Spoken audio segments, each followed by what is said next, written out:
With intentionality, we live by design, not by default. Yep. Plan a monthly yes day. So that means you take turns, you plan a day where the other agrees to say yes to everything that you wanted.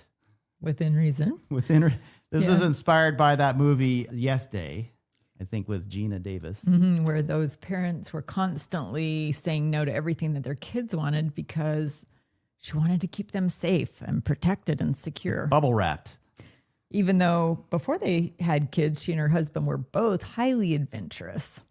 It showed them skydiving while they were dating. And then she's like this overprotective mom. Yep. I think that explains a lot of people. So in our relationship, Scott would all the time come and say, let's go to Japan. Let's go to here. Let's go to there. And I would always say no. And so one year for Christmas, I gave him a yes pillow. It was December 2019. And I said, this is going to be my year of yes for you. So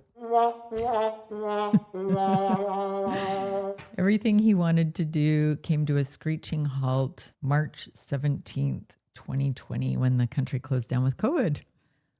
So he didn't ever really get his year of yes. But I think it's okay to do a yes day where we just go and have fun and have adventure and be less worried about safety and more concerned about making memories. Another idea is get up before dawn, drive to a scenic overlook and watch the sunrise together. Then exchange one intention for the week that you've been thinking about. And we actually do this a lot. This is very fun to us.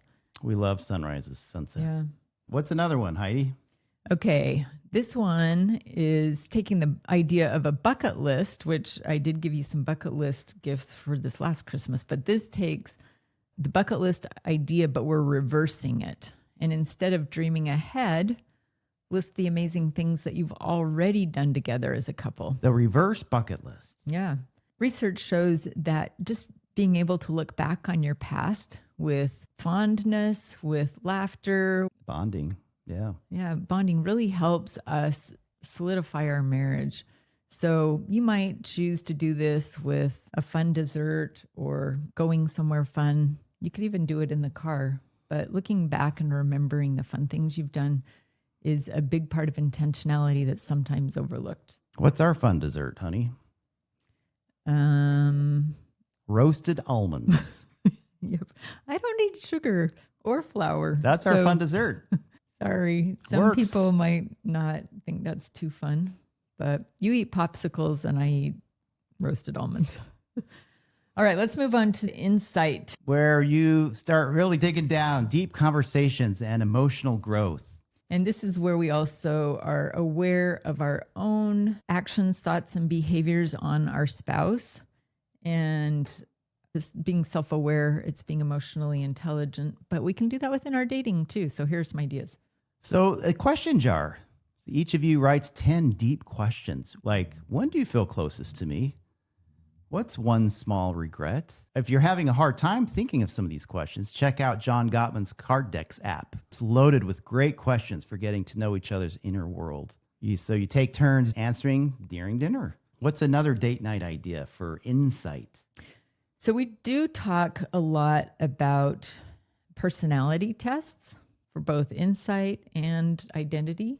And so a fun idea might be to take an online personality test, compare, talk about them, or you could do even a love language test, and then spend part of your date acting like the other person's identity. The fun part about that is that it helps them understand what they're like. It's like to be you. Yeah, like looking in a mirror almost. And don't do it in a rude way. I mean, you can do it in an exaggerated way if you want. That's kind of fun, but it's not meant to be hurtful. It's meant to be playful, and it's meant to be enlightening.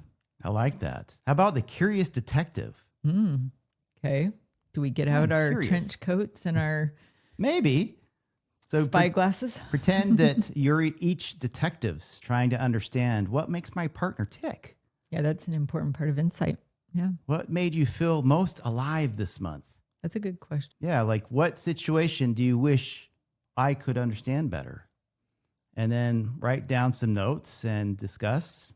Yeah. And the whole detective thing. You could play on that for the whole date if you wanted, like where you choose to go to dinner or what movie, if you wanted to watch a movie afterward. You could play that up and make it really fun.